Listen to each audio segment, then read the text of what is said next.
தெரிவித்துக் கொண்டு இன்றைக்கு மிக முக்கியமான நாளாக 2 தீர்மானங்கள், அதை குறித்து என்னுடைய உரையை நான் தொடங்குகிறேன். மத்திய அரசு இதுவரை தொகுதி மறுவரையை தொடர்பான இந்த மசோதாவில் சட்ட முன்வழிவு இதுவரைக்கும் மத்திய அரசுல சட்ட முன்வழிவு இதுவரை கொண்டு வரவில்லை. அப்படி இருக்கையில் நம் தமிழ்நாட்டில் அந்த கொண்டு வருவதை எந்த அடிப்படையில் இது சரியாக இருக்கும் என்பதை நான் கேட்கிறேன். ஏன்னா இதுவரைக்கும் சட்ட முன்வழிவு நம்மளுடைய மத்திய அரசு கொண்டு வரவில்லை. மக்கள் தொகை அடிப்படையிலே தான் இந்த தொகுதி மறுவரை செயல்படுகிறது என்று நாம் நினைத்தால், இன்றைக்கு தமிழகத்தை விட பல்வேறு மாநிலங்களில மக்கள் தொகை அதிகமாக இருக்கிறது. அந்த மக்கள் தொகை அதிகமாக இருக்கிறது என்ற ஒரு காரணத்துக்காக தமிழ்நாட்டில் இருக்கின்ற எம்பிக்களினுடைய எண்ணிக்கை குறைய வாய்ப்பு இருக்கிறது.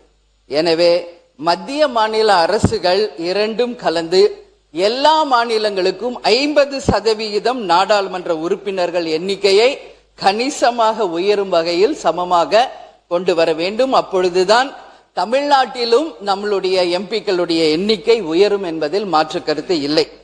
அதே போல 543 எம்பிக்கள் இருக்கின்ற இடத்திலே 815 எம்பிக்கள் வருவதற்கு வாய்ப்பாகும்.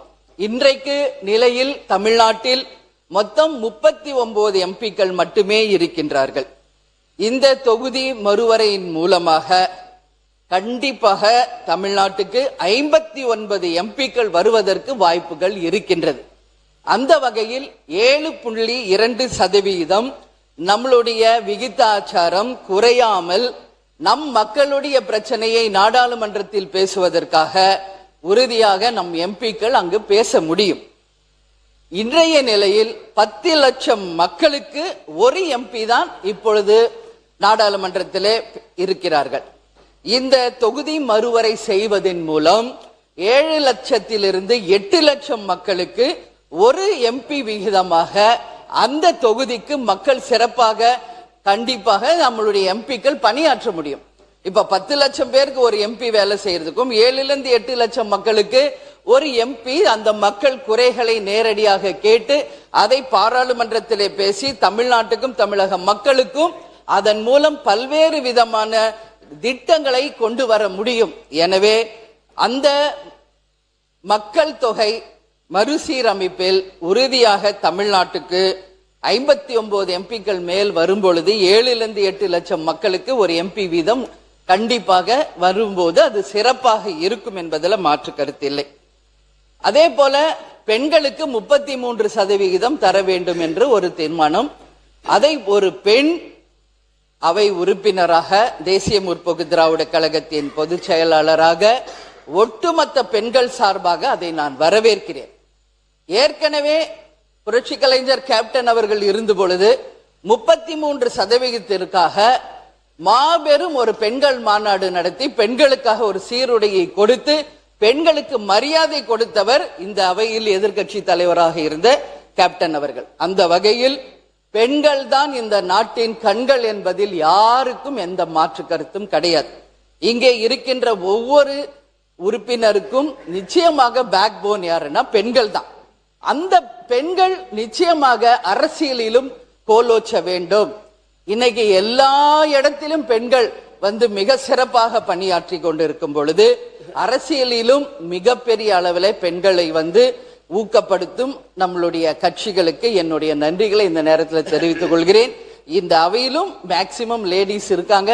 சோ அதை முதலமைச்சர் அவர்களுக்கு நிச்சயமாக இந்த நேரத்தில் பெண்கள் சார்பாக நான் நன்றி சொல்லும். இன்னும் இந்த விகிதாச்சாரம் அதிகமாக வேண்டும் என்பதையும் இந்த நேரத்தில் நான் கேட்டுக்கொள்கிறேன். அந்த வகையில் பெண்களுக்கு 543 33% ஒதுக்கினால் மொத்தம் 179 பெண் எம்பிக்களுக்கு மாறாக 815 எம்பிக்கள் இன்று 33% இடஒதுக்கீட்டின்படி வழங்கினால் 269 பெண் எம்பிகள் வருவார்கள் நம்ம தமிழ்நாட்டில். அப்படி நம்ம பார்த்தா மொத்தம் டெல்லியில 259 பெண் எம்பிக்கள் வரும் பொழுது பெண்கள் மட்டுமே 90 பேர் அதிகமாக வாய்ப்பு இருக்கிறது.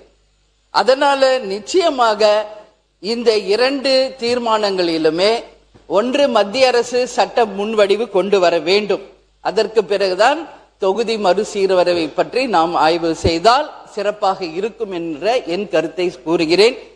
பெண்களுக்கு 33% வழங்கி நிச்சயமாக நமது தமிழ்நாட்டில இந்த 39 எம்பிக்களை 59 எம்பிக்களாக உயர்த்தி 7-8 லட்சம் மக்களுக்கு ஒரு எம்பி வீதம் டெல்லியிலே சென்று தமிழ்நாட்டிற்காக குரல் கொடுக்கும் பொழுது நிச்சயமாக தமிழ்நாட்டை இன்னும் நாம் மிகப்பெரிய அளவிலே வளர்ச்சி பாதைக்கு கொண்டு செல்ல முடியும். மக்களுக்கும் மத்திய அரசின் மூலம் கிடைக்க வேண்டிய பணிகளும் திட்டங்களையும் கொண்டு வர முடியும்.